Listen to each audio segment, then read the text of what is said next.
This presentation is on fetal alcohol spectrum disorder, alcohol and the future of my child. Let's see how that could be a serious issue in a bit.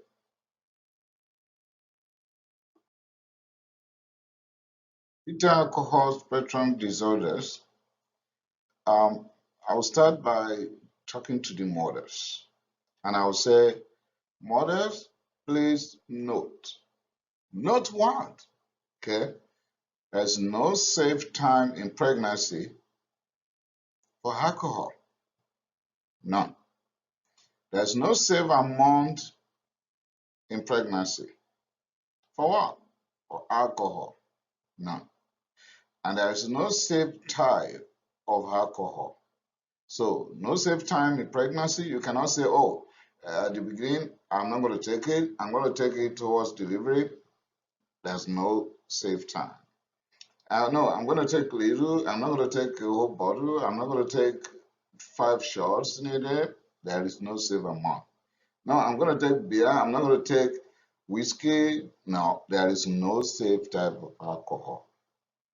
Prevention here is abstain from alcohol once you intend to be pregnant, because you can be pregnant and you may not know. You can be pregnant and you may not realize that until you cannot see your period. Even some will not even observe that until they are 1 month pregnant, sometimes 2 months, but mostly 6 weeks. So no alcohol close to pregnancy and throughout pregnancy. If you can do that, it means you're not going to have fetal alcohol spectrum disorder in your baby. Yes.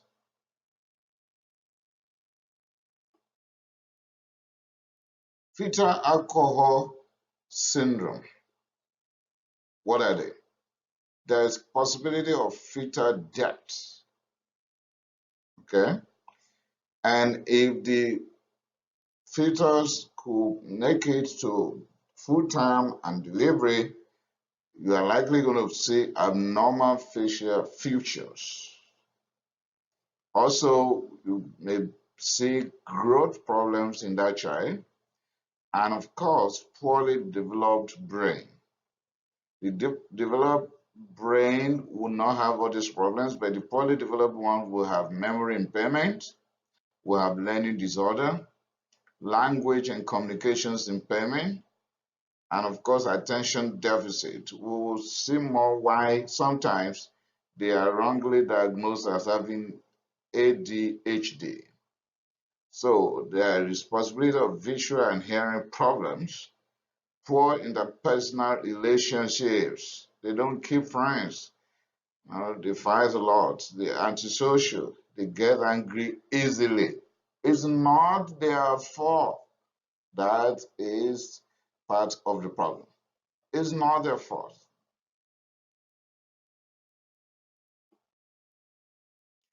That's what we call fetal alcohol effects.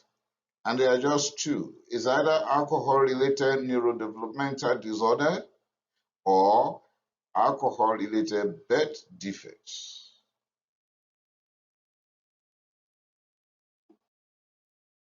The alcohol-related neurodevelopmental disorders will present with intellectual disabilities. They are not going to be doing well academically. Please, it's not their fault. It's not that the mom is a dummy or the father is a dummy. No, it's just because inadvertently or willingly, the mom took alcohol while pregnant with that individual. And now they're battling with failures in school all the time. Cognitive impairments, highly functioning aspect of life, executive functioning, and so on and so forth, is not going to be good. They will have memory problems, not making good judgments, and attention is impaired, like cognitive impairment.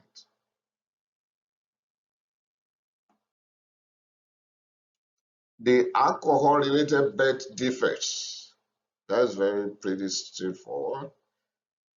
It means will be a lot of defects in the organs, like the heart, the kidneys, the bones, the ear, causing hearing impairment, or could even be combinations of organs.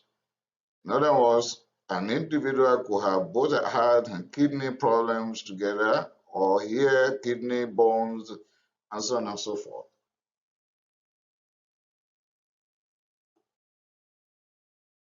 How do we make the diagnosis here? The main thing will be physical features. And of course, when the mother is asked about the history of alcohol intake, then the confirmation of that will help the doctor to distinguish ADHD from this alcohol, coupled with the physical examination that will reveal facial smooth ridge between nose and the upper lip. There will be decrease in height, decrease in weight, or decrease in both height and weight. And the central nervous system examination will reveal head size will be below the expectation for that age group. And the mom will, or the dad or both will furnish the doctor more information as per the history of inattention, hyperactivity, or poor coordination in this child. And when all those are added together, then the doctor will know this is not just attention deficit and hyperactive disorder. This is actually something different. This is fetal alcohol spectrum disorder.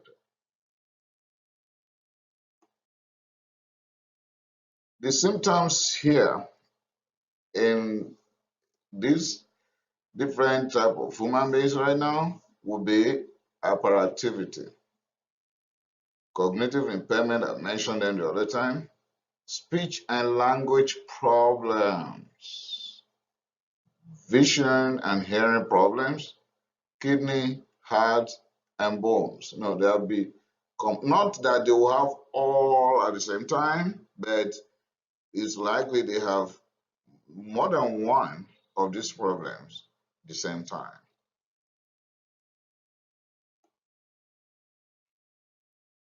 This wonderful, pretty, and handsome kids will have filtrum, and that will be a smooth filtrum between the nose and thin upper lip when you look at them. The head will be very small in size compared to other kids in the family. They will be short stature, or the height will be below the expectation. The weight can be below the expectation as well, and something will be significant at school. They cannot comprehend maths. So all the time, the teacher will have to do extra, and even some of these kids will have to be put in a separate class for assistance. Excuse me, don't get mad at these beautiful, pretty, handsome human beings. It's not their fault. They didn't make it. They didn't decide that. I feel for them.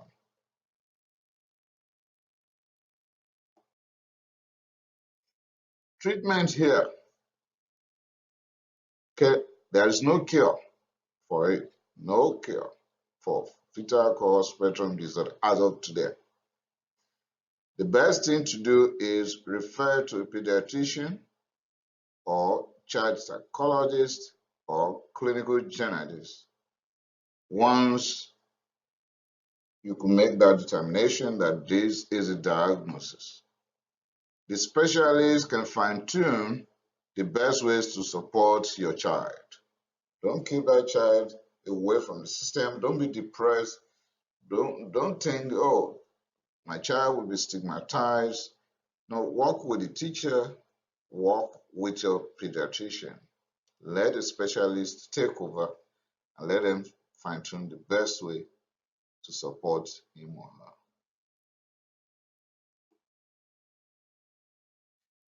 Okay, mothers, the mistake has been made.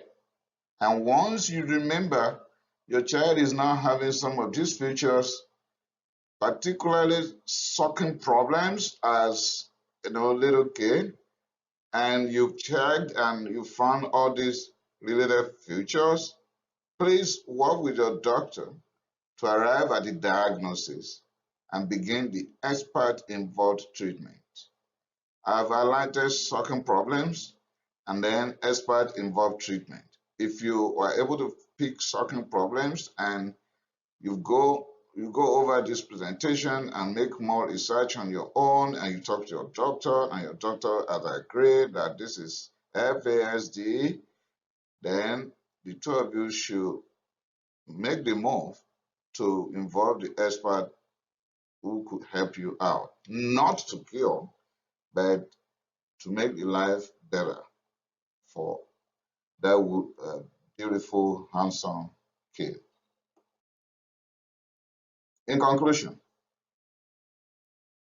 mothers and mothers to be, please avoid it. Avoid what? Avoid alcohol anytime near pregnancy. I'm not apportioning blame on you right now, but please, for the sake of that child that you love so much, the best gift ever you've gotten on earth, please bear that pain for 9 months. Let that child come and be delivered. Then you have your life back.